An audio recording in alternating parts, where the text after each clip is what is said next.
one point that she, Avital, made towards the end really hits on what I want to develop, namely how, with all the people referring to negativity and so on, I, up to a point only, agree with Heidegger, who somewhere noted that Hegel himself, the philosopher of negativity, really fails to explicate, to bring out the, let's call it naively, fundamental operation of negativity.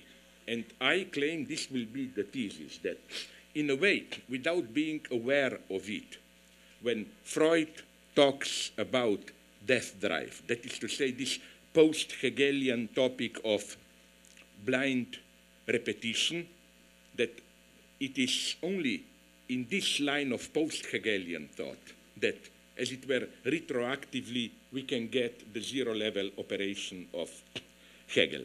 So, okay, let me jump in medias res and confront the question in all its brutal naivety. Can Hegel think the Freudian field?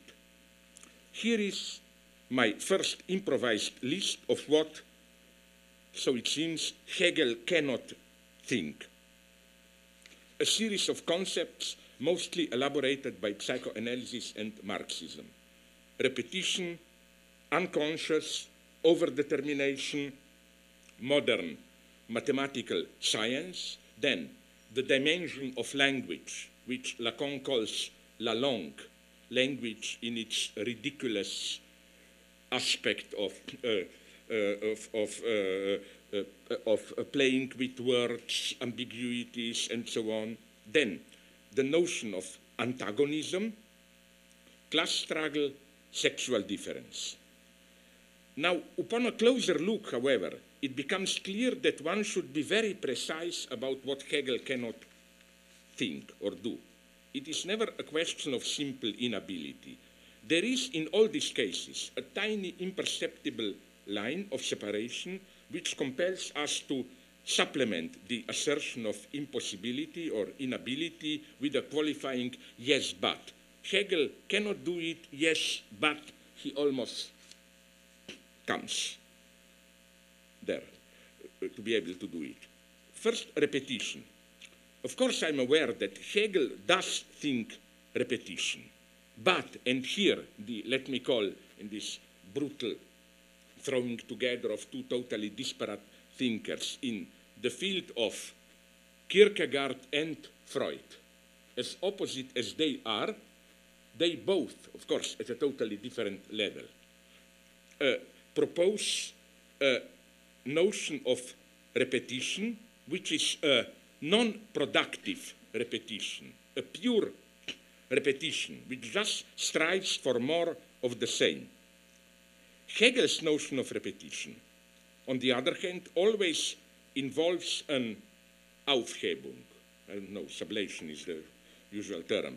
Through repetition, something is idealized, transformed from an immediate contingent reality into a notional universality, or at least through repetition, the necessity of an event passes from an sich to für sich, from in itself to for itself.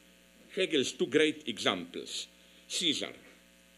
First, we have Caesar as the name of a person, singular name. Caesar has to die so that he repeats himself as in Augustus Octavian as Caesar the title. This is Hegel's perfect example. No? With Octavian, Caesar is no longer a single name of a contingent individual. It becomes a general title. Octavian was the first Caesar. Or, through repetition, the assertion of necessity, Hegel's example is Napoleon, of course. Napoleon had to lose 2 times to get the point that his time is over. The first defeat, 1813, it was possible to perceive it as a simple contingency, bad luck or whatever. You had to do it twice to get the point.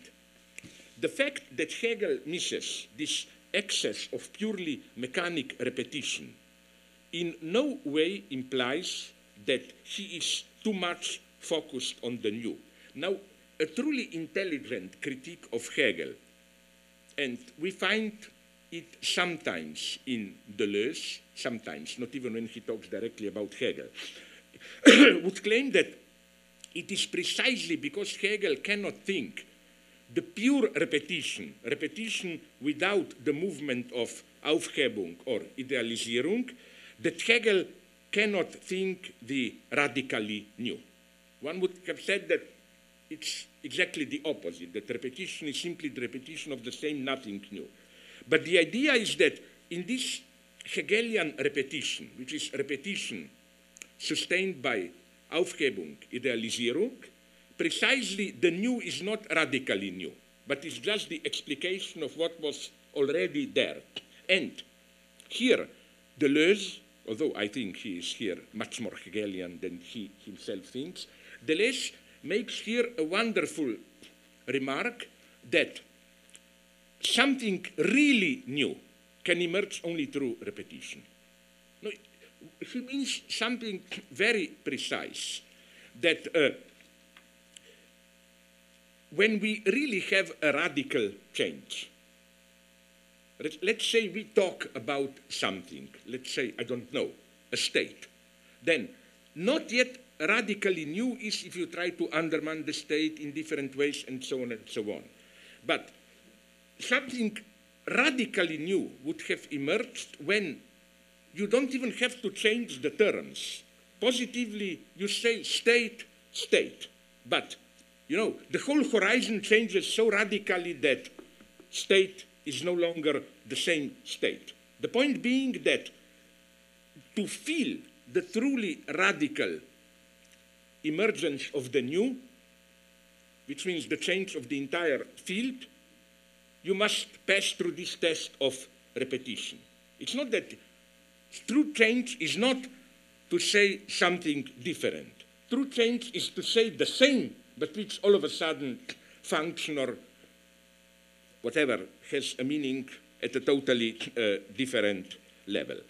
Here, again, I claim, but again, you know, now what comes is the but. But nonetheless, in a way, my God, Hegel maybe knew it. Because isn't this his entire notion of tautological repetition, that repetition is a radical contradiction?